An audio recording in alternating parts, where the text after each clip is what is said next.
Depuis ce matin, on a des discussions sur le plastique dans les cantines, le plastique dans les océans et ainsi de suite.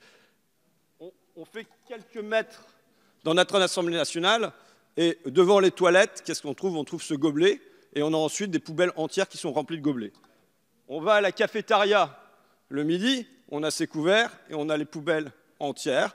Ah, mais tu bouffes que à la buvette, donc tu ne sais pas ce qu'est la cafétéria. Mais moi qui suis un petit député de la France insoumise, je le sais, monsieur l'ancien ministre. On va en commission le mercredi. Qu'est-ce qu'on a sur toutes les tables? On a ces bouteilles, ça veut dire 500 bouteilles qui, grosso modo, sont jetées toutes les semaines dans les poubelles de l'Assemblée nationale. Alors moi déjà en commission, j'ai fait passer dans ma commission des affaires économiques un progrès considérable puisque ça a été remplacé par des gourdes en verre.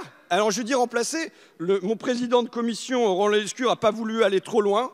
Il a considéré que ça serait heurter les membres de l'Assemblée nationale, qu'il fallait une transition écologique progressive et qu'on ne pouvait pas aller vers l'interdiction des bouteilles en verre dans notre commission, mais qu'il fallait une coexistence des deux dans une durée, mais que la pédagogie l'emporterait. Bon, moi je suis pour une rupture davantage et je viens présenter un amendement qui propose l'interdiction donc de ce plastique dans l'Assemblée nationale d'ici 2020.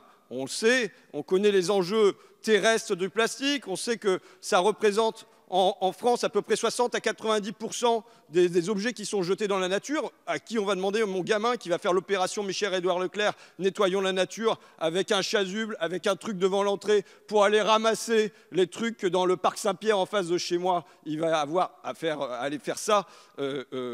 Mais si jamais derrière on continue à jeter des plastiques tous azimuts, ça ne va pas l'arranger, d'autant qu'il n'y a que 26% des plastiques en France à peu près qui sont recyclés. On sait ce que ça produit sur les océans, on sait que d'ici 2050 à peu près on aura autant de poissons que de plastique et que nous-mêmes on ingère des poissons et donc on ingère le plastique, même quand on boit de l'eau on ingère du plastique et ainsi de suite.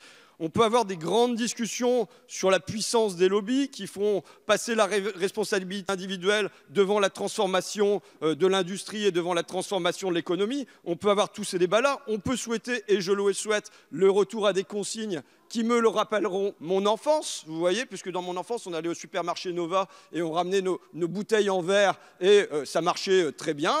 Et moi, je dirais même plus loin, vous savez, je suis pour transformer les supermarchés et qu'on ait des grands conteneurs de jus de pomme, des grands conteneurs de lait, des grands conteneurs de shampoing et qu'on arrive avec nos réceptacles en verre et qu'on les remplisse et de manière à faire disparaître le plastique et qu'il n'y ait même pas de consignes. Donc voilà les grandes ambitions que je me fixe pour le siècle à venir, mais on peut avoir quelque chose de beaucoup plus immédiat, de certes beaucoup plus humble, mais qui consiste simplement à faire éliminer le plastique, à être cohérent, à faire éliminer le plastique dans notre enceinte. Et pour reprendre la maxime chrétienne, regardons la poutre qui est dans notre œil plutôt que la paille qui est dans celle du voisin. Je vous remercie.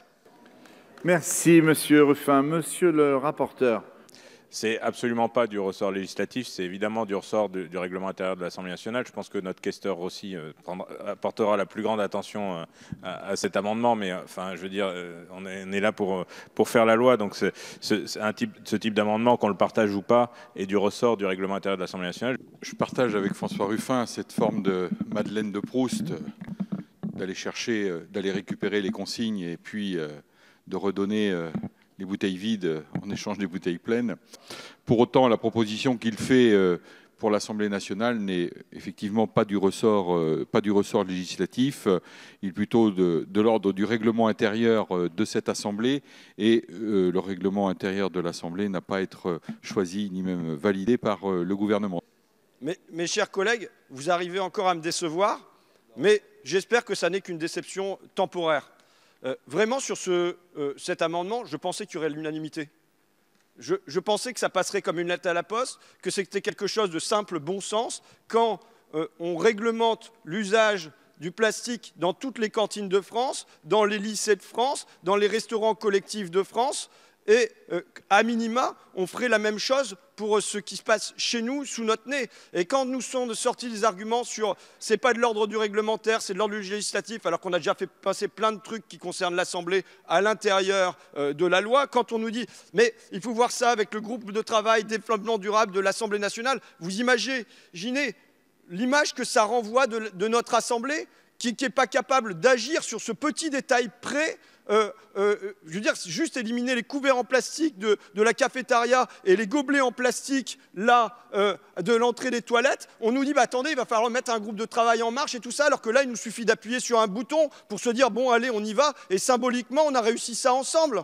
Mais pourquoi on ne réussit pas simplement ça ensemble en appuyant sur un bouton? Moi, je dois dire que là, je suis stupéfait par les arguments qui me sont sortis, par je veux dire, le petit geste qui est demandé pour qu'on soit simplement en cohérence avec ce qu'on demande au reste du pays. Et je vous demande, monsieur le rapporteur, sur cet amendement qui a une pure valeur symbolique, qui n'a aucun coût pour l'économie, qui ne représente pas de danger pour des emplois, qui ne représente rien, je vous demande vous n'avez peut-être pas eu l'occasion de penser cet amendement avant, puisqu'il arrive là en séance en deuxième lecture, il n'a pas été présenté en première lecture, donc de vous donner 5 minutes, si vous voulez, on demande une suspension de séance pour réfléchir et vous dire, bah, finalement, c'est pas si bête que ça, quoi, tout simplement.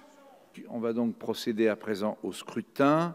Votant 51, exprimé 45, majorité 23, pour 12, contre 33. L'Assemblée nationale n'a pas adopté.